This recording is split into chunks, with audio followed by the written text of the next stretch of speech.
দরবারে শুকরিয়া আদায় করছি জনাব তারেক রহমান সাহেব আজকে এই রায়ের মাধ্যমে ন্যায় বিচার পেয়েছে।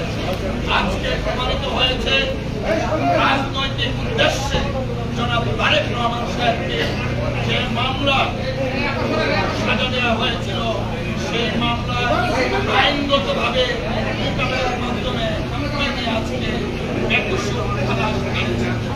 আমরা আরেকটা কথা বলতে চাই, তা হলো প্রথমেই বলেছি গত 2 দশক যাবৎ 21 আগস্টের মামলাটা বাংলাদেশের রাজনীতিতে ডমিনেট করছে এবং সম্পূর্ণভাবে শেখ হাসিনা এবং আওয়ামী লীগের নেতাদের প্রভাকাণ্ডার শিকার হয়েছিলেন জনাব তারেক রহমান সাহেব। আজকে আমরা এবং দেশবাসী জাতি মনে করেন আমরা সকলে আজকে ন্যায় বিচার পেয়েছি। তারেক রহমান সাহেবের নামটা এসেছিল, আপনারা জানেন 4টা চার্জশিট দেওয়া হয়েছিল। 3টা চার্জশিট ইভেন 111-এর সময় একটা চার্জশিট দেওয়া হয়েছিল, সেই চার্জশিটে তারেক রহমান সাহেবের নাম ছিল না।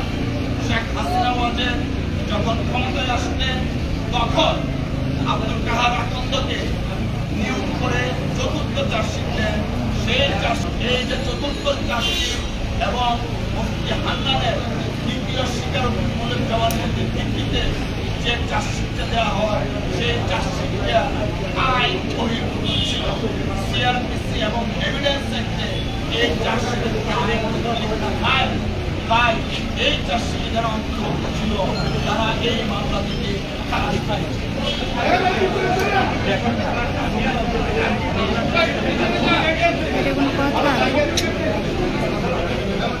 কেমনটা লাগে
তাদেরকে সাজা দেওয়া হয়েছে।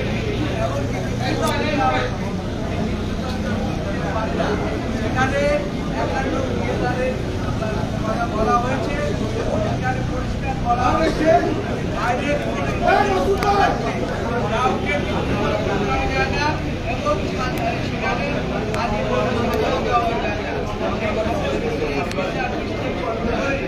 আদালত মনে করেছে এই মামলায় যারা আপিল করেছে এবং যারা আপিল করতে পারে নাই প্রত্যেককে খালাস দেওয়া প্রয়োজন এবং সেই জন্যই আজকে এই মামলায় এই 21 আগস্টের মামলা যে মামলাটিকে সারা বছর আওয়ামী লীগ সরকার এটাকে ব্যবহার করেছে রাজনৈতিক উদ্দেশ্য প্রণোদিতভাবে।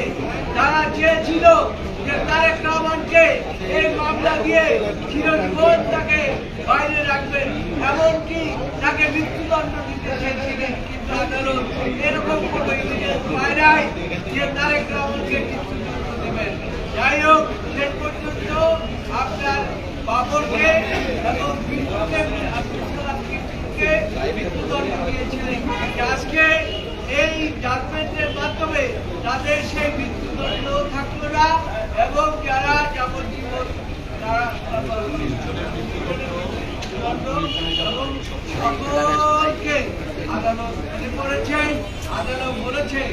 আমি ইভিডেন্সগুলো সব পর্যালোচনা করেছি। ভাই, আমার আমি problem এখানে হচ্ছে কিন্তু। বললাম না, কিন্তু একটা জাজমেন্টের মধ্যে আপনারা পাবেন এবং সমস্ত বিচার বিশ্লেষণ